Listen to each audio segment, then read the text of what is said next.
The departure. The Grand Council chamber of the Galactic Confederation hung suspended in orbit around Axis Prime, its crystalline dome refracting the light of 3 nearby stars into cascades of color. Inside, representatives from over 300 sapient species sat in curved tiers that rose toward the ceiling like ripples in a pond. The air was charged with tension, an unusual sensation in a chamber designed for measured diplomacy and careful consensus. Ambassador Kira Chen stood at the central podium, her simple gray uniform stark against the elaborate ceremonial garb worn by most delegates. She was of average height for a human but seemed smaller amid the towering Vracs and the bulky Taurians that flanked the nearest seating section. Despite this, she commanded the room's attention, her posture unbending, her voice clear and steady. For 172 Earth years, humanity has sat among you, she began. We have shared knowledge, traded resources, fought in your wars, and abided by your regulations. She paused, her dark eyes scanning the chamber.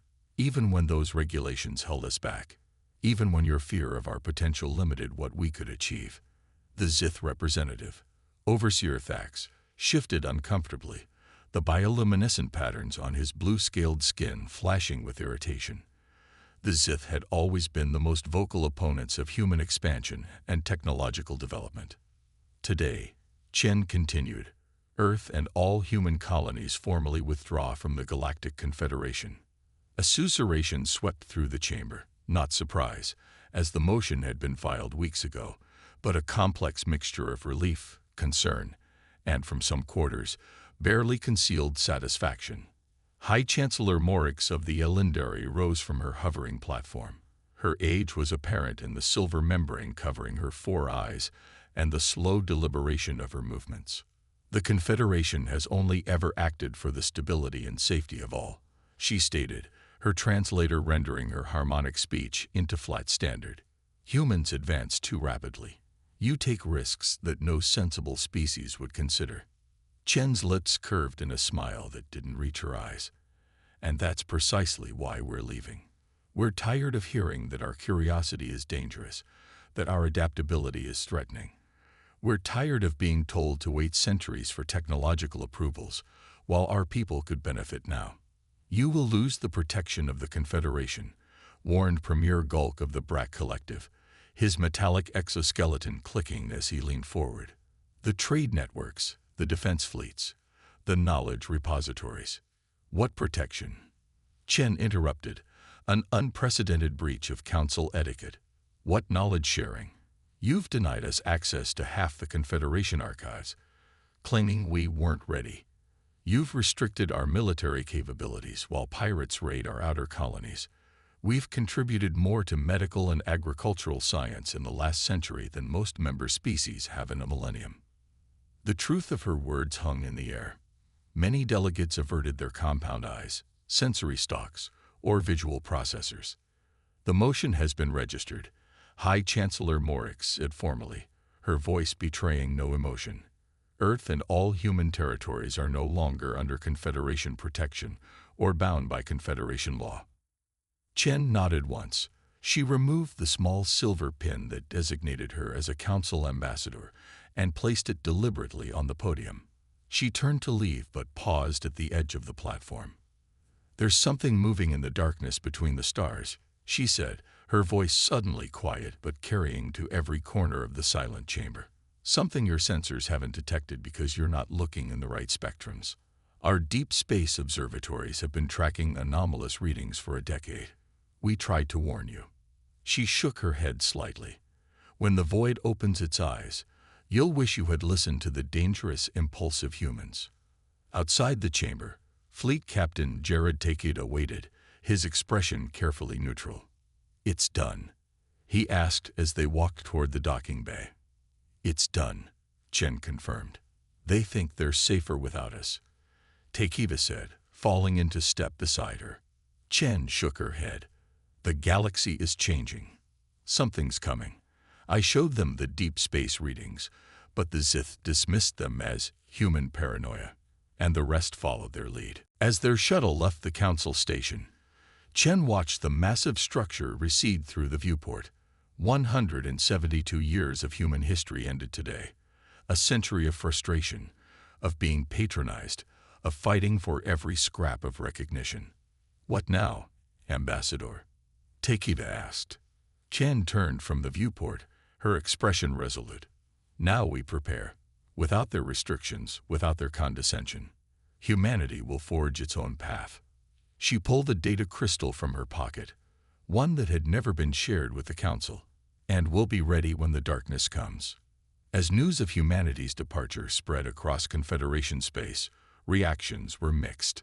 In the grand towers of the Zith homeworld, officials raised crystalline goblets in celebration of the dangerous element being removed.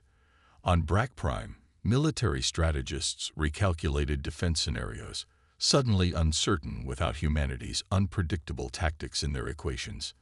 In the flowing coral cities of the Merid, philosophers debated whether the Confederation had made a grave mistake. Only the ancient Vis, who rarely spoke in council meetings, seemed truly troubled. In their atmospheric habitats, the gaseous entities swirled in patterns of deep distress, transmitting among themselves. The fire-blooded ones have left. Who will stand against the cold when it comes? 2 years passed. The galaxy adjusted to humanity's absence. Trade routes were redrawn. Diplomatic channels atrophied. Some Confederation members even removed Earth from their star charts, as if humans had never existed. High Chancellor Morix sat in her private meditation chamber, reviewing reports from the outer systems. Strange readings from the border sectors. Unexplained communication blackouts. A scientific outpost fallen silent. Probably equipment failures, she told herself. The Confederation had existed for 50,000 years. They had encountered everything the cosmos could offer. Her communication panel pulsed with an emergency signal. High Chancellor, came the voice of Fleet Commander Zirex. We've made contact with something. You need to see this. The screen changed to show a vista of space, unlike anything Morix had seen in her 300-year life. A section of void between stars seemed to ripple, as if reality itself was being distorted. Within the distortion, shapes moved that her mind couldn't properly process, geometries that shouldn't exist, patterns that hurt to look at directly. They're broadcasting on all frequencies, Zirex said, his usually steady voice trembling slightly. The screen changed again. What appeared wasn't a face or a body that Morix could recognize as life. It was a shifting mass of darkness punctuated by what might have been eyes. Hundreds of them, opening and closing in no discernible pattern. We are the void, came a voice that seemed to bypass the translator and speak directly into Morix's mind. Your light offends us. Your matter is an aberration. We will return all to blessed emptiness. Have you attempted diplomatic protocols? Morix asked, fighting to keep her voice steady. Yes, Zirex replied grimly. They absorbed our diplomatic vessel when it approached. 72 crew just gone. Within days, reports flooded in from across Confederation space. Outer colonies fell silent. Refugee ships arrived at central worlds with terrifying stories. The entities, now called voidborn by most species, didn't conquer or occupy. They simply erased, leaving nothing but empty space where planets, stations, and ships had been. The Confederation called an emergency session. The grand chamber that had once been filled with measured debate now echoed with panicked voices. They bypassed our defensive grid at Sector 12 like it wasn't even there. The entire Xanthi system is just gone. Not destroyed. Gone. Our weapons pass right through them. Premier Gulk of the Brack stood shakily. We must contact the humans, he said. The chamber fell silent. The humans were always more creative than we were, Gulk continued. Their scientists think differently. Their military strategies were unpredictable. We need them. High Chancellor Morix shook her head slowly. After how we treated them, after they left, they will never help us. We should at least try, insisted a Merid philosopher. The debate raged for hours while more reports of worlds being erased arrived. Finally, they voted. The motion to contact Earth failed, 42% to 58%. Pride and fear won out over desperation. Not yet, they told themselves.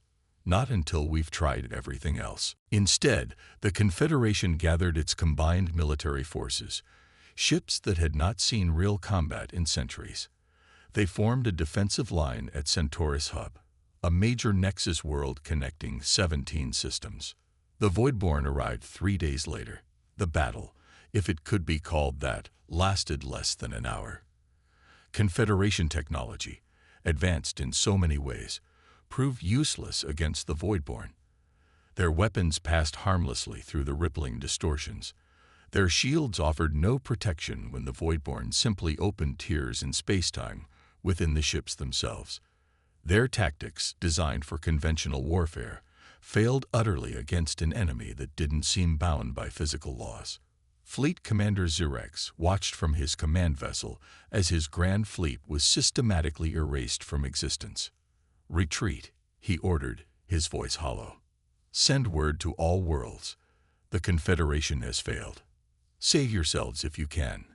As his ship jumped away from the catastrophe, Xerex thought of Ambassador Chen's final words to the Council 2 years ago. "When the void opens its eyes, you'll wish you had listened." The void had opened its eyes, and the galaxy was about to learn why they should have heeded humanity's warning. The return. Captain Maya Okonkwo of the human border patrol ship, Relentless, picked up the distress signals flooding from Confederation space. She watched the data streams with narrowed eyes as reports of entire systems going dark rolled in. Earth had been monitoring the situation since the first anomalies appeared on their deep space arrays. "Record everything," she told her crew. "Command needs to see this." As the Relentless silently observed from beyond the former Confederation border, Okonkwo made a decision that would alter the course of the war. "Set intercept course for that refugee vessel," she ordered, pointing to a small ship fleeing the destruction of Centaurus Hub. "Let's get some first-hand intelligence." The refugee ship drifted, its engines failing. The Relentless extended docking clamps and brought it into a secondary bay. Inside were 27 survivors, mostly married, and a few Elendari. They stared at the human crew with wide eyes and trembling sensory appendages. "Humans," gasped an elderly Elendari, her silver eye membranes fluttering in shock. "We thought you had abandoned this sector entirely." Okonkwo spotted a young Merid helping an injured companion. Something about his iridescent patterns seemed familiar. "You," she called. "What's your name?" "Terran," he answered, former aide to philosopher Lorexa of the High Council. Okonkwo's eyebrows rose slightly. Lorexa had been one of the few council members who had consistently advocated for human inclusion. "Your mentor." Terran's color patterns dimmed to a mournful blue. "She remained on Axis Prime to help coordinate evacuations. I do not know if she survived." Okonkwo brought him to the bridge and showed him the sensor data they had collected. 5 Confederation worlds gone in the past week, she explained. "The Voidborn don't seem to occupy territory. They simply erase it from existence and move on. We've been monitoring since they first appeared at the edge of our long-range sensors." Terran's colors shifted to shocked purple. "You knew, and did nothing." "We weren't asked to help," Okonkwo said coldly. "Remember, the Confederation made it very clear that humans weren't wanted." The Merid had no response. The Relentless jumped to light speed, heading for Earth. When they arrived, Terran was taken to meet with Admiral Helena Voigt at Earth Defense Command. The command center hummed with activity. Screens showed battle data, ship movements, and reports from across what was once Confederation space. Admiral Voigt was a tall woman with steel-gray hair cropped close to her scalp. Her cybernetic left eye glowed faintly as she studied Terran. "Tell me everything you know about these Voidborn," she said without preamble. Terran described the attacks, the Confederation's failed defense, and the panic spreading through the surviving worlds. "The Council is considering abandoning the central sectors entirely," he finished. "They have no defense against entities that can manipulate spacetime itself." Voigt exchanged looks with her officers. The question, she said quietly, is whether Earth should involve itself at all. The room fell silent. Terran's colors pulsed with distress. Billions will die without help, he protested. Billions who stood by while the Confederation treated humans like dangerous children, a gray-haired man at the table pointed out. Director Singh of Intelligence, why should we risk human lives for them? The debate spread through the room. Some argued for isolation. Earth could defend itself. Others pushed for limited aid to friendly species like the Merid and Vis. Captain Okonkwo stood. With respect, Admiral, she addressed Voight. I've seen what these Voidborn do. If they finish with Confederation space, they'll come for us next. Better to fight them there than here. Voight nodded slowly. There's also the matter of what we've developed since leaving the Confederation. Terran looked confused. What do you mean? Voight's lips curved in a grim smile. The Confederation restricted human weapons research, called us too aggressive, too dangerous, so we did it on our own. She pressed a button, and a hologram appeared showing ships unlike anything Terran had seen.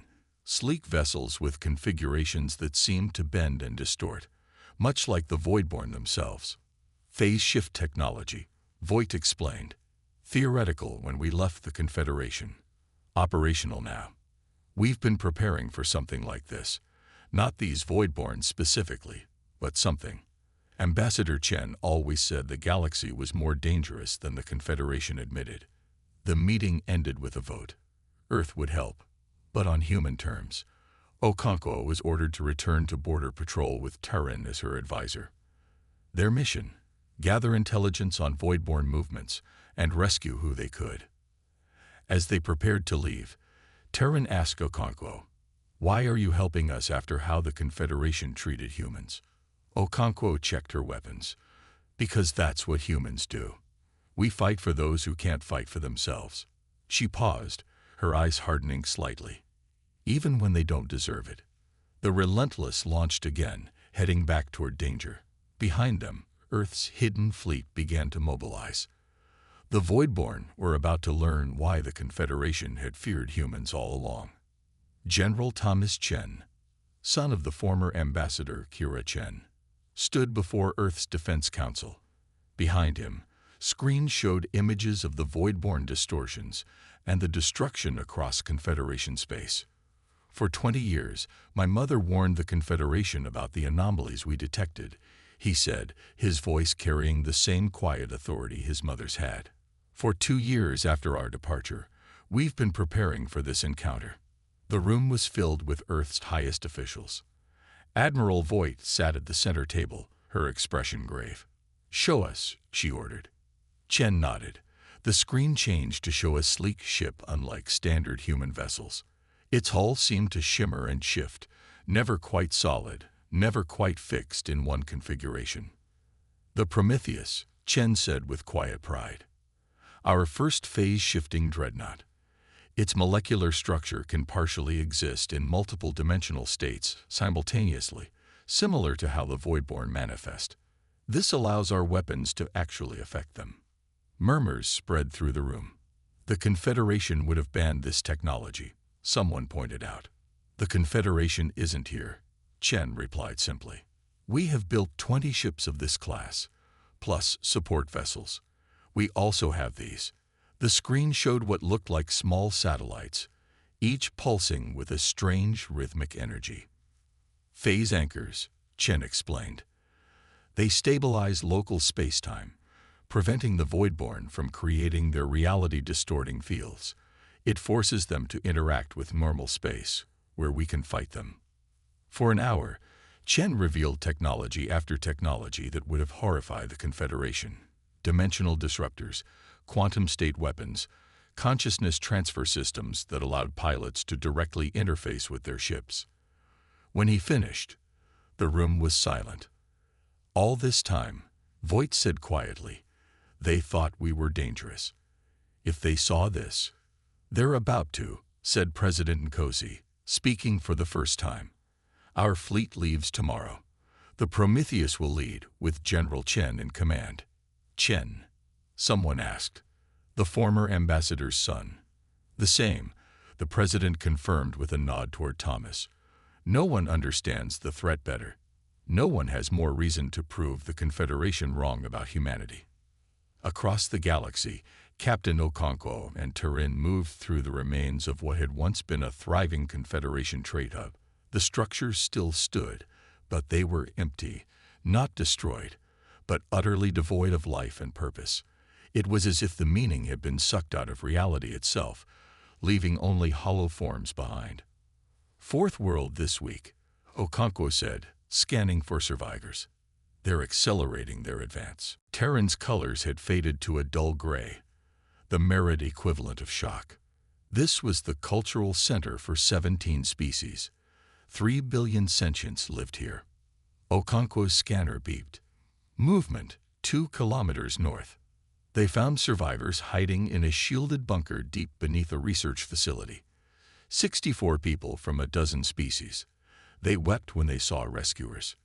We heard rumors, an elderly Zith said as they boarded Okonkwo's shuttle, his once proud bioluminescent patterns now dim and erratic.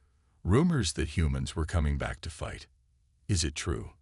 Okonkwo checked her latest orders on her pad. Her eyes widened slightly.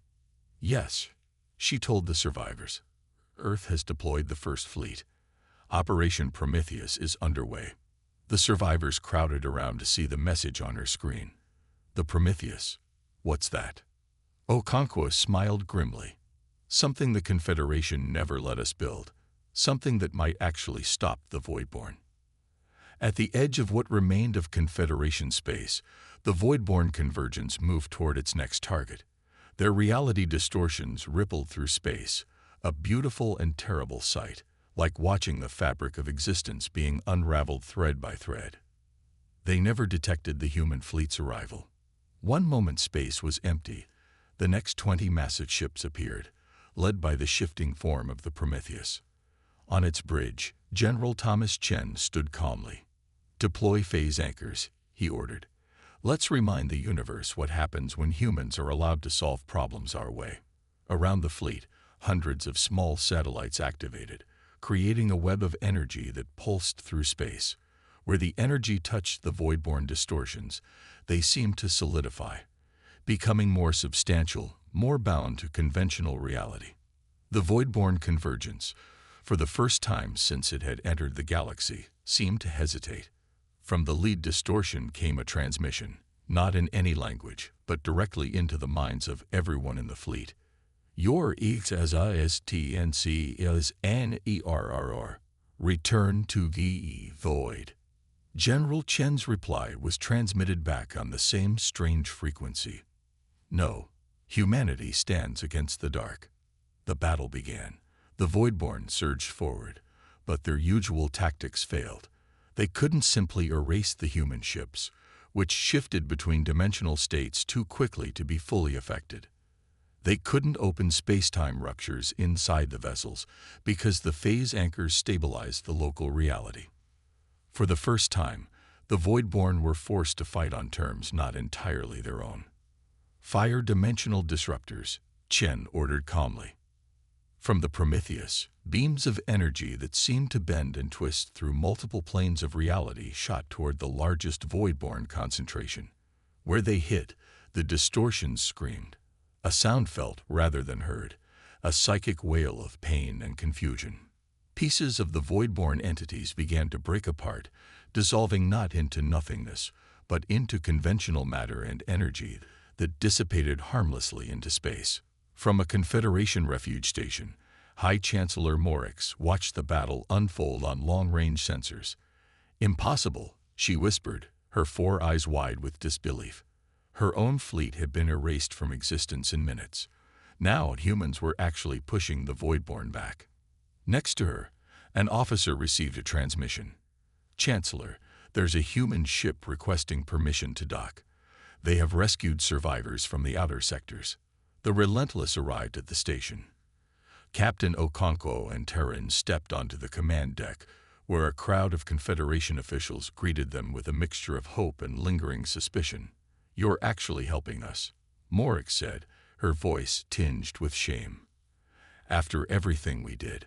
Okonkwo nodded toward the view screen showing the ongoing battle. We're all in this together now. Across the battlefield, the tide had turned. The Voidborn were retreating, pulling back toward the depths of space from which they had emerged. Several of their largest convergences had been completely dissipated by the human weapons. General Chen didn't pursue the retreating entities. Let them run, he said. Let them tell whatever passes for their kind what happened here. Let them know that this galaxy is defended. On the Confederation station, cheers erupted as the Voidborn fled. Species that had feared and distrusted humans now looked at Okonkwo and her crew with newfound respect. High Chancellor Morix approached Okonkwo formally. The Confederation was wrong about humans, she admitted, her voice carrying to all present. I was wrong. We feared your aggressive nature, your rapid development, your willingness to take risks. We failed to see that these were strengths, not flaws. Not all of you were wrong, Okonkwo replied, looking at Terran, whose colors now pulsed with renewed hope. Some understood what humanity could offer. As news of the human victory spread across what remained of Confederation space, worlds that had given up hope now prepared to rebuild. The word human was spoken with respect, even awe. The Voidborn had never retreated before, never lost a confrontation, but they had never faced humans before. 1 month later, a new council chamber was constructed, not on a Confederation station, but on neutral ground, a newly established joint colony. Representatives from Earth sat as equals with the surviving Confederation species. Ambassador Eliza Chen, daughter of Kira and mother of Thomas, addressed the gathered delegates. The darkness between the stars will always exist, she said. The Voidborn have retreated, but they are not defeated. They, or something like them, will return. We must be ready, not as separate species, not as Earth and Confederation, but as guardians of the light we all share. High Chancellor Morix, who had once dismissed human warnings, now rose in support. The new Galactic Alliance will combine the wisdom of the Confederation with the innovative spirit of humanity. We will no longer fear difference. We will embrace it as our greatest strength against the void. As delegates from across the galaxy approved the historic alliance, Captain Okonkwo stood with Terran on an observation deck, watching the stars. Do you think they'll come back? Terran asked, his colors shifting in patterns of concern. Okonkwo nodded slowly. Yes, but next time, we'll be ready, together. Above them, the stars seemed brighter somehow, as if the very act of defending them had made them shine with renewed purpose in the vast darkness of space. The darkness had opened its eyes, and humanity had stared back. It was the day the galaxy learned why humans were not to be feared, but embraced, for when the void comes, as it always will, you want the unpredictable, the aggressive, the curious standing beside you. You want humans on your side.